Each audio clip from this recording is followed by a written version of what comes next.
Hello doctor Dilip Gude here, physician, Yashoda hospital, Somajiguda, Hyderabad.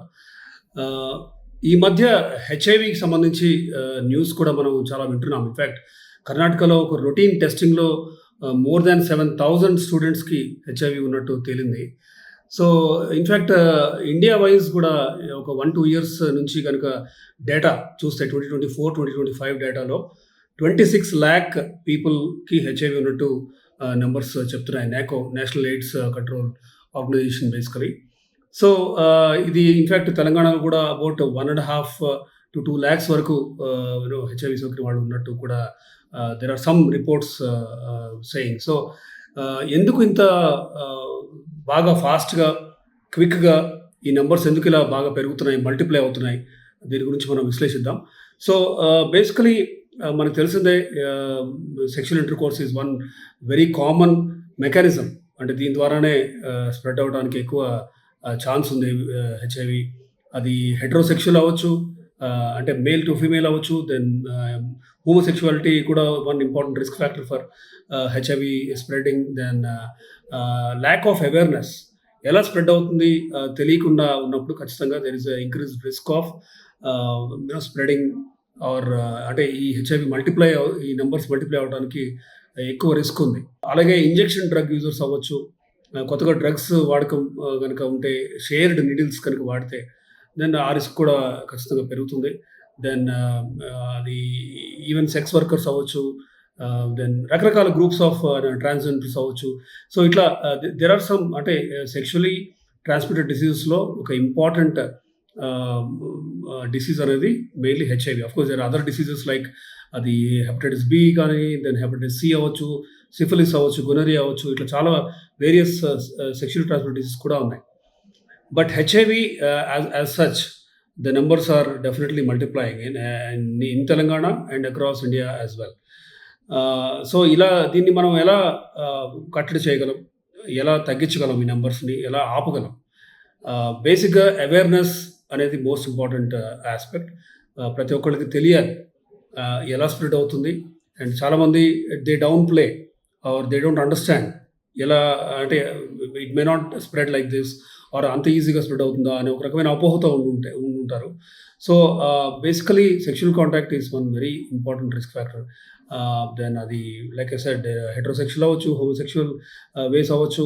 Then ఇలా condom వాడకం ఒక్కోసారి సరిగ్గా వాడినా కూడా they might not have used it. సరైన వాడకం లేకపోయినా కూడా హెచ్ఐవి స్ప్రెడ్ అయ్యే ఛాన్స్ ఉంది.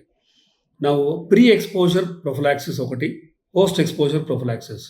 ప్రీ అంటే హై రిస్క్ గ్రూప్స్ ఉన్నవాళ్ళు, అంటే సెక్షువల్ రిస్క్ బాగా ఎక్కువ ఉన్న సెక్స్ వర్కర్ గ్రూప్స్ అవ్వచ్చు. వీళ్ళు they have to take pre exposure prophylaxis. 3 drug ART, anti retroviral therapy, ఈ మందులు వాడితే వాళ్ళకి హెచ్ఐవి సోకే ఛాన్స్ డ్రాస్టిక్‌గా తగ్గియచ్చు. నా ఒకసారి మంచి ఏఆర్‌టీ మందులు, యాంటీ రెట్రోవైరల్ థెరపీ అనేవి గవర్నమెంట్ కూడా హెల్ప్ చేస్తుంది. యాంటీ రెట్రోవైరల్ సెంటర్స్ ద్వారా ఇన్‌ఫాక్ట్ చాలామందికి ఫ్రీగా కూడా మందులు ఇవ్వడం జరుగుతుంది.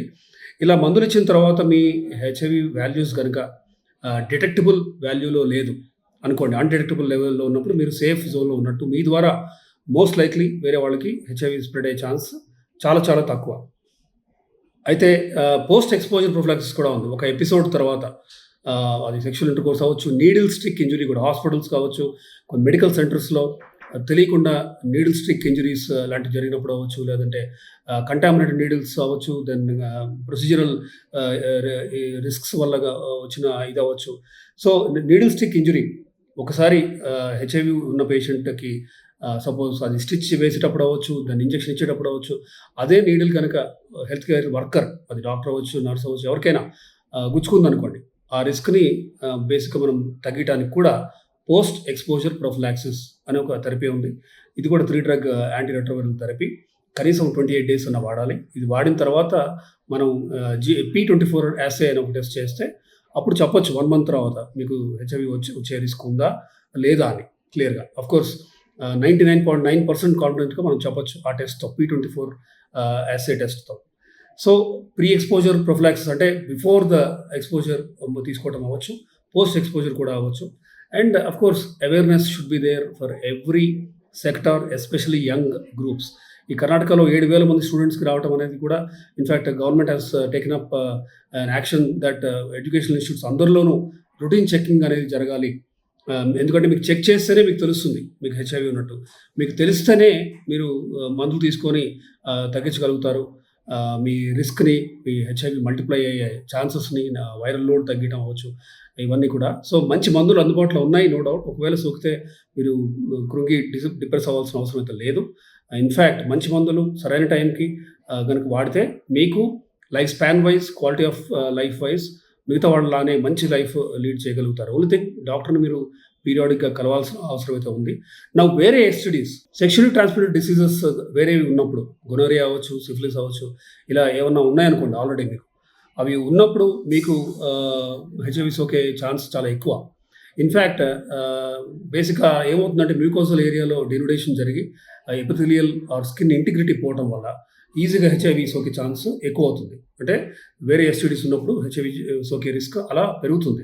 Now there is also a study heterosexual male to female అవ్వచ్చు, ఫీమేల్ టు మేల్ ట్రాన్స్మిషన్ కానీ ఇది సర్కంసిషన్ చేసుకున్న వాళ్ళలో 50-59% అంటే ఆల్మోస్ట్ 60% మీరు రిస్క్‌ని తగ్గించుకోవచ్చు అని కూడా కొన్ని స్టడీస్ చెప్తున్నాయి.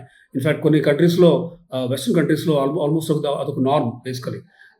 In fact not just Muslims but everybody circumcision చేసుకోవడం అనేది ఒక జనరల్ గైడ్‌లైన్ ఆర్ రికమెండేషన్ బేసిక్‌గా. But 60% reduction in STDs especially HIV కూడా అని కూడా సర్కంసిషన్ హెల్ప్ చేస్తుందని మనకి ఎవిడెన్స్ అండ్ స్టడీస్ యొక్క రిజల్ట్స్ చెప్తున్నాయి. But nothing beats awareness and having safe sexual practices. So, దీన్ని బేసికలీ అందరూ అది ఎడ్యుకేషన్ ఇన్‌స్టిట్యూట్స్ అవ్వచ్చు, అది గవర్నమెంట్ కావచ్చు, basically we have to take up these awareness programmes and make sure అందరికీ ఎలా సోకుతుందనేది తెలియాలి. దెన్ వాళ్ళని ఈ హెచ్ఐవి మహమ్మారి నుంచి రక్షించడం అనేది అలా ఎడ్యుకేషనల్ అవేర్‌నెస్ ద్వారా మనం ఖచ్చితంగా రక్షించడం అనేది జరగొచ్చు. Thank you.